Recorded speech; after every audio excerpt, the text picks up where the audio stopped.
I am originally from Cuba. I moved to New York 4 years ago with my father. I grew up with my mother, and I liked Cuba, but my dad asked me if I wanted to move with him just because the opportunities that I could get here, I wouldn't be able to get in Cuba. My first days in the US were, I don't think I remember them because it was so much information and it was in a different language. And at the time, I couldn't communicate in English.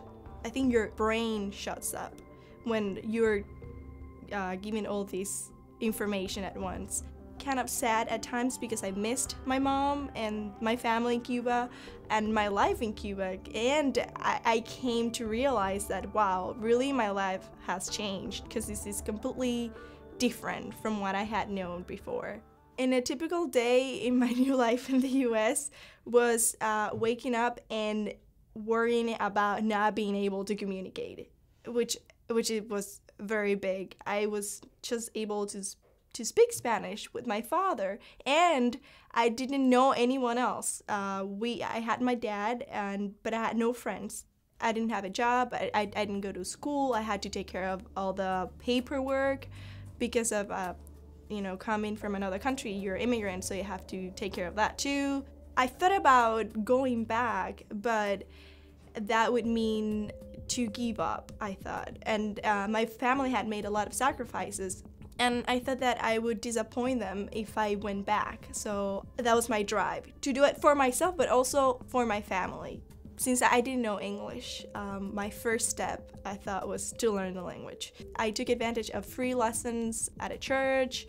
Next to my house, there was a school. I did receive English lessons, but they didn't prepare me for a conversation. It was the basic. My name is, I live, certain vocabulary that is not really useful at all. So in terms of getting to speak, I had to take the initiative and say, oh well, if I want to speak English, I have to put myself out there and I have to try to speak to people. And I got a job, and that's, I think, what really helped my English, because I had to talk to people. I was very scared. I was self-conscious. I didn't want to do it. Sometimes I would wake up and feel like I could speak English so well. And then all of a sudden, I would talk to someone and my brain would get so tired, I couldn't speak it at all.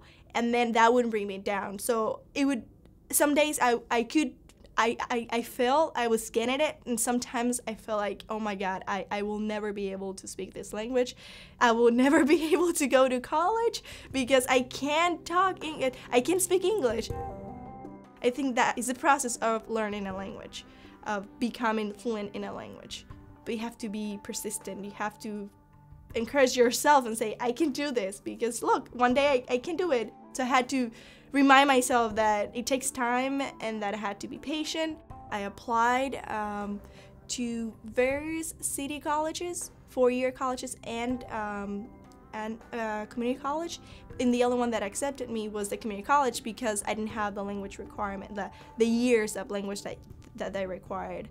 After a year, I thought that I was ready to start community college. I was still very afraid because I still was self-conscious of speaking. I had no idea how I was going to make it in college and taking classes where I was learning English and I was going to be learning a subject.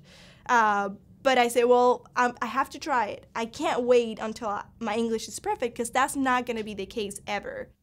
One of my first successes, I guess, was to get a 4.0 in my first semester at the community college. And after that, I grew a little bit more confident. On my second semester, I took biology with a professor who was a Tufts alum. And he knew about the research experience for undergrads at Tufts over the summer. I had been working with him in an honors project. And he told me about it, and he said, I think you should apply for this. I think you have a very good shot, and since you're interested in research, why not? My dad had told me, every opportunity that's presented to you, take it, or give it a shot. You will never know if you don't try it. So I did, and I got accepted to the program, and I was here for a summer. I met professors in the biology department who later recommended me to get into Tufts. On my second semester, when I first started at community college, I had made my mind and I had decided that I wanted to go into med school. And after that, then because I had a good GPA, I got invitations to be part of honor programs and to apply for the scholarship. So millions of doors opened because of the work I had done in one semester.